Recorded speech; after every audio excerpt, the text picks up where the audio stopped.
Lawan COVID-19, disiplin diri adalah kunci. Jaga jarak dengan orang lain 1 meter atau lebih. Cuci tangan pakai sabun secara rutin, terutama setelah bepergian. Pakailah masker saat keluar rumah untuk mencegah penularan. Dan yang paling penting, tetap bergotong royong dan membantu sesama selama masa pandemi. Terima kasih telah disiplin dan membantu pemerintah melawan COVID-19. Om Swastiastu, kami dari kelompok 11 akan mempresentasikan materi mengenai manajemen persediaan dan pengendalian persediaan. Perkenalkan, nama saya Gusti Ayu Kadek Saraswati, NIM 19011065. Di sini saya akan menjelaskan pengertian persediaan dan manajemen persediaan. Baik, di sini saya akan menjelaskan pengertian persediaan atau inventory. Persediaan atau inventory adalah semua bahan atau barang yang kita simpan yang digunakan untuk tujuan tertentu, misalnya untuk proses produksi atau perakitan, untuk dijual kembali atau untuk suku cadang dari peralatan atau mesin. Bentuknya bisa bermacam-macam, mulai dari bahan mentah, barang setengah jadi, barang jadi atau juga komponen pendukung proses produksi. Bisa dikatakan tidak ada perusahaan yang beroperasi tanpa persediaan, apalagi dalam perusahaan manufaktur. Kemudian pengertian manajemen persediaan atau inventory management adalah kegiatan untuk menentukan jumlah dan komposisi persediaan sehingga perusahaan dapat melindungi kelancaran produksi dan penjualan serta kebutuhan-kebutuhan pembelanjaan perusahaan dengan efektif dan efisien. Juga termasuk pengaturan dan pengawasan atas pelaksanaan pengadaan bahan-bahan atau barang-barang yang diperlukan sesuai dengan jumlah dan waktu yang dibutuhkan dengan biaya yang serendah-rendahnya. Singkatnya, manajemen persediaan adalah salah satu bagian penting di perusahaan yang dimana berfungsi untuk mengontrol persediaan yang dimiliki perusahaan. Selanjutnya ada fungsi persediaan. Yang pertama yaitu ada menghilangkan resiko jika material yang dipesan tidak baik atau rusak sehingga harus dikembalikan. Yang kedua, menghilangkan resiko jika terjadi kenaikan harga barang atau inflasi. Yang ketiga, untuk menyimpan bahan baku musiman sehingga perusahaan tidak akan kesulitan jika bahan itu tidak tersedia di pasaran. Kemudian yang keempat, memberikan pelayanan kepada pelanggan dengan menyediakan barang yang diperlukan terlebih dahulu. Kemudian ada jenis-jenis persediaan. Persediaan dalam manufaktur dapat diklasifikasikan menjadi 4 jenis, yaitu fluctuation. Stok merupakan persediaan untuk menjaga terjadinya fluktuasi permintaan yang tidak diperkirakan sebelumnya atau untuk mengatasi jika terjadi kesalahan dalam penyimpanan, proses produksi dan pengiriman barang. Kemudian yang kedua ada anticipation stock, merupakan persediaan yang disiapkan bila mana terjadi permintaan yang tinggi, akan tetapi kapasitas produksi yang terjadi saat itu tidak mampu memenuhi permintaan. Persediaan ini juga dimaksudkan untuk mencegah kemungkinan sukarnya memperoleh bahan baku sehingga tidak mengakibatkan terhentinya produksi. Kemudian yang ketiga ada lot size inventory, merupakan persediaan yang diadakan dalam jumlah yang lebih besar dari kebutuhan yang tersedia. Ini dilakukan untuk mendapatkan keuntungan dari harga barang berupa diskon karena telah membeli dalam jumlah yang besar dan juga dapat menghemat biaya angkut barang. Kemudian yang keempat ada pipeline inventory, merupakan persediaan yang sedang dalam pengiriman barang dari pabrik ke tempat yang akan digunakan, dan ini disebabkan akibat lamanya waktu pengiriman. Contohnya, barang yang dikirim dari pabrik menuju tempat penjualan yang dapat memakan waktu beberapa hari atau minggu. Lalu, apakah dalam perusahaan jasa juga ada persediaan? Tentu saja tidak, karena perusahaan jasa adalah perusahaan yang menghasilkan jasa, jadi mereka tidak memproduksi dan menghasilkan barang atau suatu produk sehingga tidak memerlukan adanya persediaan barang dagang untuk dipasarkan atau dijual ke konsumen. Misal jasa transportasi seperti ojek, jasa kesehatan, pengiriman barang, dan lain-lain.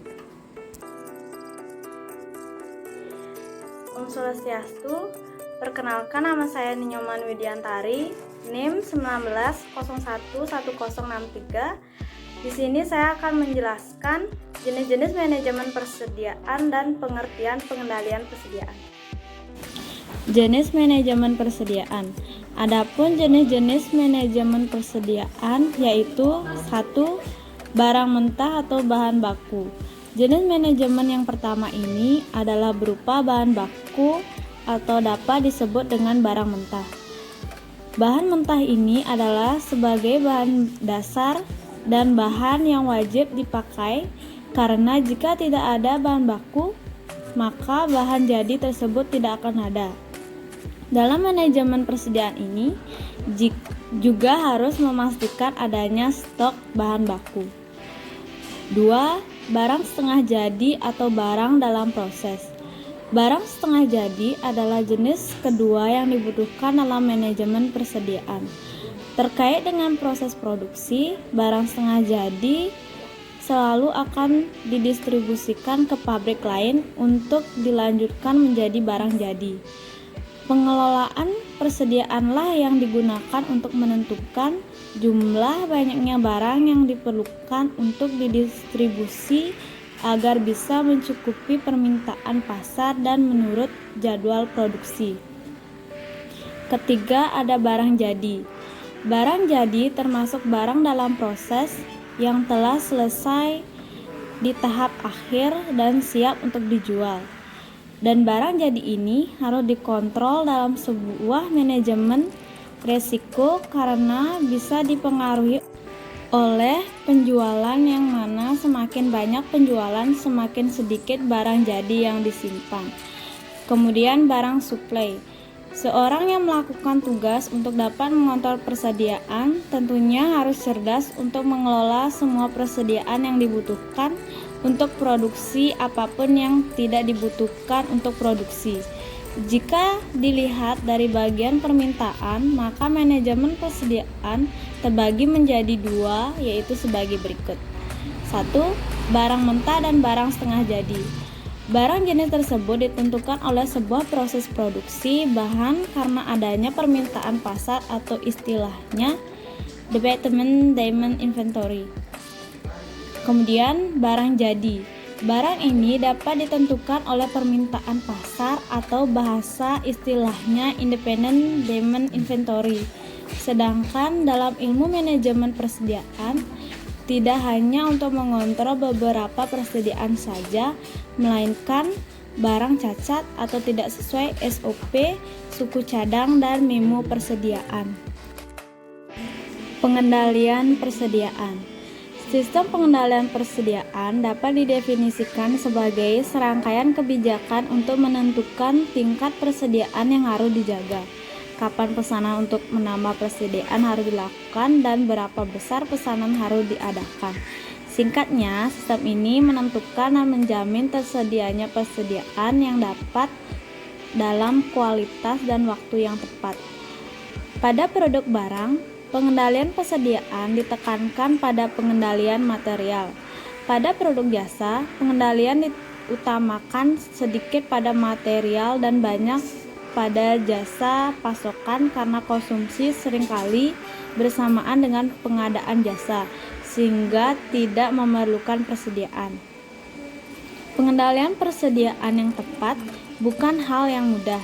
Jika jumlah persediaan terlalu besar, akan mengakibatkan timbulnya dana menganggur yang besar, meningkatnya biaya penyimpanan dan risiko kerusakan barang yang lebih besar. Namun, jika persediaan terlalu sedikit, mengakibatkan risiko terjadinya kekurangan persediaan atau stock out karena seringkali bahan atau barang tidak dapat didatangkan secara mendadak dan sebesar yang dibutuhkan. Ini akan menyebabkan terhentinya proses produksi, tertundanya penjualan, dan bahkan hilangnya pelanggan. Fungsi pengendalian persediaan: 1. Mengantisipasi adanya keterlambatan dalam mengirim bahan baku atau barang yang dibutuhkan oleh perusahaan. Kedua, mengantisipasi jika adanya pesanan barang yang salah sehingga barang tersebut harus diretur kembali. 3. Mengantisipasi terjadinya inflasi atau kenaikan harga barang secara tiba-tiba. 4. Memperoleh untung dari pembelian yang dilakukan berdasarkan quantity diskon atau potongan kualitas. Om Swastiastu. Perkenalkan, nama saya Komang Budi Triani, NIM 190111053. Baik, di sini saya akan menjelaskan tentang pendekatan metode manajemen persediaan. Pendekatan metode manajemen persediaan. Dalam hal pengelolaan persediaan, umumnya perusahaan menggunakan beberapa metode. Setidaknya ada 5 metode inventory management yang biasa dipergunakan oleh perusahaan untuk mengelola persediaan. Berikut penjelasan masing-masing metode. Yang pertama, metode EOQ, Economic Order Quantity, biasa disebut dengan metode kuantitas pesanan ekonomi. Merupakan salah satu metode pengelolaan persediaan dengan cara membeli persediaan sesuai dengan pesanan yang diterima. Misalnya, perusahaan mendapatkan pesanan. Sudah ditentukan oleh pemesan berapa jumlah pesanan, spesifikasi, serta waktu kapan harus selesai. Dengan begitu, perusahaan akan memperhitungkan berbagai hal, termasuk tentang berapa kebutuhan bahan, spesifikasi, serta berapa harga bahan baku untuk memenuhi pesanan tersebut. Jadi, nanti sudah jelas berapakan kebutuhan dan nominalnya. Jadi tidak akan ada bahan sisa alias pas. Cara ini banyak membawa manfaat, mulai dari tidak ada biaya pemeliharaan serta biaya gudang untuk menyimpan sisa bahan. Metode MRP, Material Requirement Planning, atau metode perencanaan kebutuhan material, merupakan metode pengendalian serta perencanaan persediaan untuk menjamin bahan baku selalu tersedia. Selain untuk menjaga supaya bahan baku tetap ada untuk digunakan, metode ini pun berguna untuk memastikan persediaan berjumlah sedikit. Mengapa persediaan harus diusahakan berjumlah sedikit? Hal itu karena semakin sedikit jumlah persediaan, otomatis biaya untuk menjaga persediaan tersebut juga makin sedikit. Dalam metode ini akan dilakukan beberapa perencanaan, mulai dari penjadwalan pembelian, jadwal produksi, hingga waktu pengiriman persediaan bahan baku. Yang ketiga, metode JIT, Just in Time, yang jika diindonesiakan menjadi metode tepat waktu.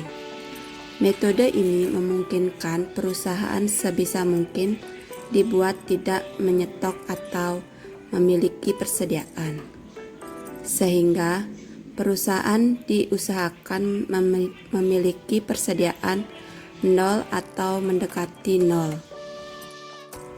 Hal ini karena jika posisi perusahaan seperti itu, biaya persediaan juga tidak akan dikeluarkan. Tapi jika tidak punya persediaan, bagaimana bisa melakukan produksi? Inilah keuntungan metode ini.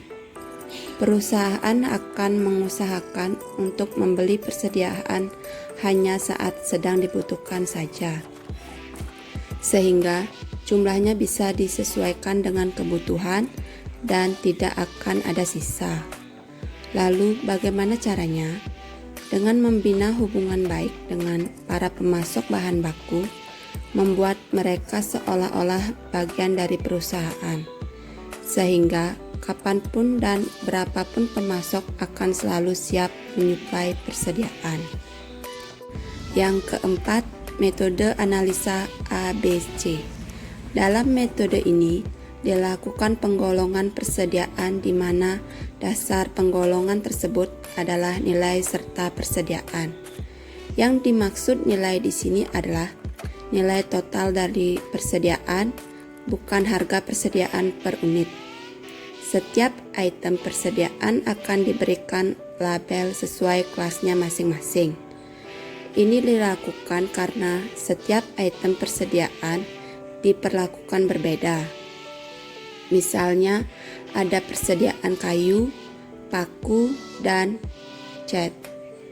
Kayu bisa dilabeli dengan grade A karena paku perlu perlakuan khusus untuk penyimpanan dalam gudang supaya tidak rusak.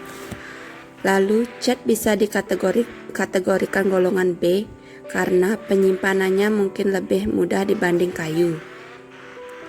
Untuk paku bisa diberi kode C karena meskipun jumlahnya banyak, namun penyimpanannya jauh lebih mudah dibanding dua persediaan sebelumnya. Yang kelima, metode periodic review. Dalam metode ini memungkinkan dilakukan pemesanan persediaan bahan dalam jarak waktu yang sama. Jadwal pesan barang sudah terjadwal secara rutin. Jadi, manajer keuangan dapat memperkirakan berapa pengeluaran untuk pembelian bahan baku tersebut. Metode ini punya keunggulan tersendiri yaitu mampu meredam fluktuasi permintaan kebutuhan bahan baku. Metode ini juga sangat mudah dilakukan karena tidak perlu melewati proses administrasi yang panjang. Hal tersebut karena proses pembelian persediaan sudah terjadwal rutin. Namun, metode ini mengharuskan perusahaan memperbanyak stok untuk mengantisipasi saat tiba-tiba pesanan produksi membludak. Sekian pemaparan materi dari kelompok 11. Jika ada salah kata ataupun ucapan, kami mohon maaf. Sekian dan terima kasih. Om Santi Santi Santi Om.